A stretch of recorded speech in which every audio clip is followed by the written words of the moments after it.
Vítajte, drahí občania, obyvatelia planéty Zem. My sme Anonymous. Pýtate sa, kto vlastne sme? Sme ľudia. Obyčajní ľudia ako vy. Pýtate sa, čo je to Anonymous? Anonymous je myšlienka. Sme ľudia, ktorým nie je naša budúcnosť a budúcnosť ďalších generácií ľahostajná. Sme ľudia, ktorí robia chyby, tak ako vy. Sme ľudia, ktorí chcú žiť slobodne a v miery, tak ako vy. Sme ľudia, ktorí cítia bolesť, ktorí majú emócie, tak ako vy.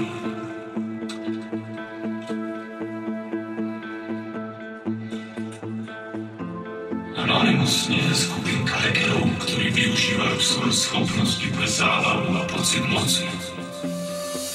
Takíto ľudia sa tvária, že sú v našich radách a my im v tom nedokážeme zabrániť. Avšak pravá myšlienka Anonymous je iná. My bojujeme za pravdu, za odhalenie korupcií v médiách, bankových a vládnych sektoroch. Naše schopnosti využívame za presadzovanie ľudských práv, ktoré máme my ľudia už od narodenia. Práva, ktoré sú nám deň za dňom, kúsok po kúsku uzurpované pod falošnou zámienkou terorizmu a iných zveličovaných hrozieb.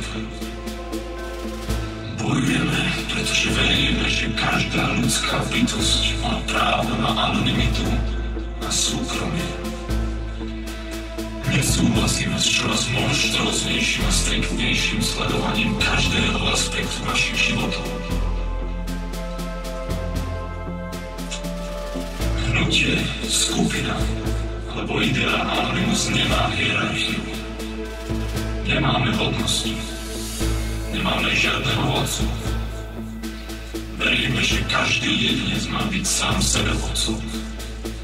Vodcom svojho života a šťastia. Ja som len jeden z mnohých sprievodcov v boji za spoločnú vec. Nemôžete požiadať o vstup do Anonymous. Anonymous sa jednoducho stanete slobodnou voľbou.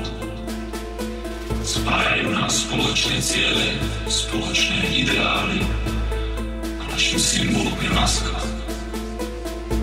Maska anonymity. Mnohí z vás by chceli odpovede. Pýtate sa ľudí, ktorých považujete za vašich vodcov, ľudí, ktorí sú vašimi idolmi. Chceli by ste plán, návod. Chceli by ste, aby vám bolo ukázané, že niečo získate. Lenže nikto, ani ja, ani nik iný vám nedá konečné, isté 100% odpovede, ktoré hľadáte. Vy musíte byť sami sebe vodcom. Jediná odpoveď je o vašom vnútri. Ľudia ako ja vám môžu ukázať smer, odporučiť spôsoby, naviesť vás k vedomostiam, poznatkom a veciam, ktoré sú pre mnohých tabu, pretože slúžia systému, ktorý dnes funguje. Ale nemôžeme ani nechceme vás prinútiť myslieť alebo konať. Toto je na každom z vás. Informácie a vedomosti sú dnes našimi zbraniami.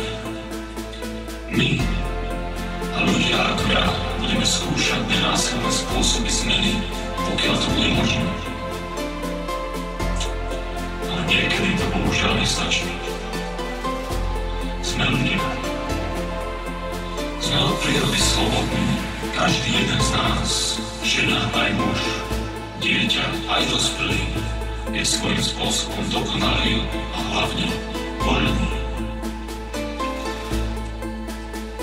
Len snaha niektorých ľudí a skupín sa nám snaží vziať toto všetko. Moc je ako droga. Chceš viac a viac. Je veľmi ťažké nájsť strop, nájsť morálne hranice pri absolútnej moci.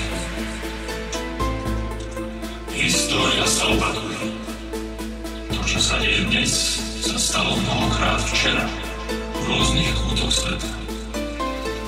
Menia sa mená, spôsoby, technológie, no princíp ostáva rovnaký. Človek chce vládnuť. No za posledné 10 ročia sa radikálne zmenilo boisko, zvané Zem. Už sa nedajú aplikovať tie isté taktiky, technológie ani spôsoby ako pred 100 rokmi. A tí, čo chcú vládnuť, to veľmi dobre vedia. Nie je možné kontrolovať 7 miliard ľudí pomocou armády a priamych výstrach. Nie. Dnes sa vedú v prvom rade vojny informačné a až potom tie konvenčné. A ešte stále cez to všetko máme k dostupnosti informácie, ku ktorým nebol nikdy pre 99% ľudí na Zemi prístup.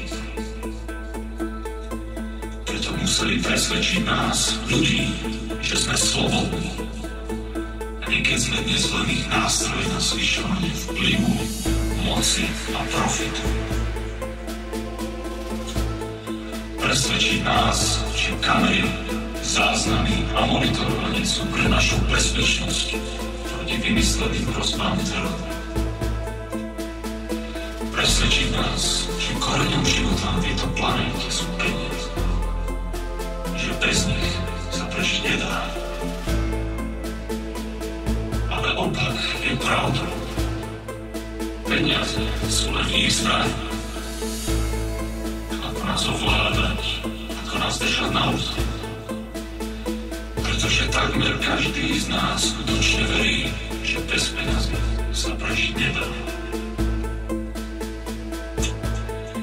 Chytrý, oddaný a vytrvalý človek vynašiel všetky zázraky a vynálezy sveta, ktoré nám uľahčujú náš život a mohli by nás viesť k zjednoteniu a prosperite. Suroviny, zdroje, vyčerpateľné a nevyčerpateľné, technológie a ľudská myseľ sú to, z čoho by sme mali žiť. Miesto toho sme si vytvorili peniaze, aby sme skrotili a usmerili náš neukojený chtíč pomoci a nadvlády. Ľudstvo má obrovský potenciál stať sa veľmi pokročilou civilizáciou a vstúpiť postupne aj do hlbín vesmíru, kolonizovať planéty a časom sa skontaktovať aj s mimozemskými civilizáciami, ktoré už túto skúšku ohňom prešli. Ale nie, kým nás ovláda strach a sebectvo. Preto prosím, pre dobro nás všetkých, vzdelávajte sa, pátrajte. Prídite na to, ako funguje svet a systém, v ktorom žijeme. Príde čas, kedy všetko, čo ste sa naučili, bude potrebné. Toto nie je volanie po ozbrojenej a násilnej revolúcii. Zatiaľ. Pri takej veci treba dávať obrovský pozor, čo sa deje za oponou.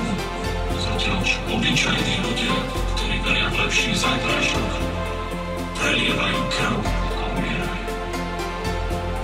Je toto posledné východisko. To úplne posledné. Nedovolme elite, ktorá sa skrýva v tieňoch, aby sa radovali zo straty ľudských životov. Už ich bolo za posledných 100 rokov priveľa. Teraz sa hlavne my všetci sústredíme na seba spoznávanie alternatívnych spôsobov žitia a obživy, aby sme sa dokázali odpojiť z infúzie zvanej peňažný systém. Snažme sa aj v týchto šialených časoch nájsť v ľudstve a charaktere človeka to pozitívne a prospešné. patrím všetkým.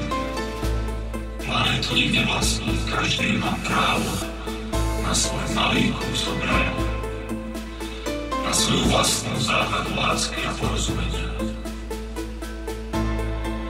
Deň, kedy slušnosť víťazí, príde.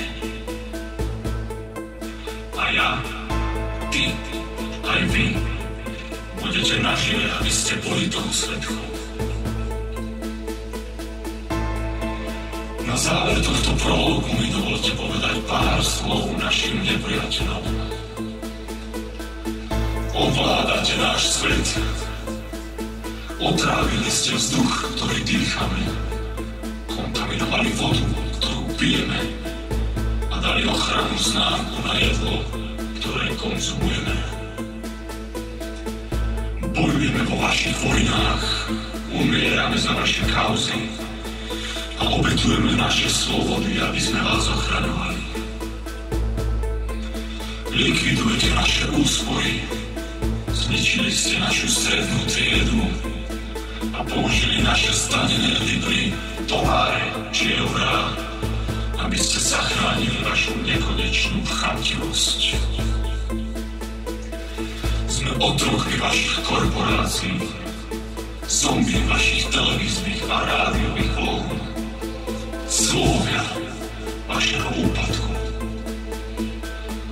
Ukradli ste naše voľby, zavraždili našich vodcov a odstránili základné práva nás ľudských bytostí. Vlastníte náš majetok, vyviezli za hranice naše pracovné miesta a roztrhali naše spoločenstva. Profitovali ste z katastrof, destabilizovali naše meny a zvýšili náklady nášho žitia. Zmonopolizovali ste našu slobodu, obražili naše školstvo a takmer uhasili náš planet. Sme zranení, krvácame, ale my nemáme už čas krvácať. My položíme gigantov na ich kolená a vy budete svedkami našej revolúcie. Skôr alebo neskôr. Mier a bezpečie. My sme Anonymous.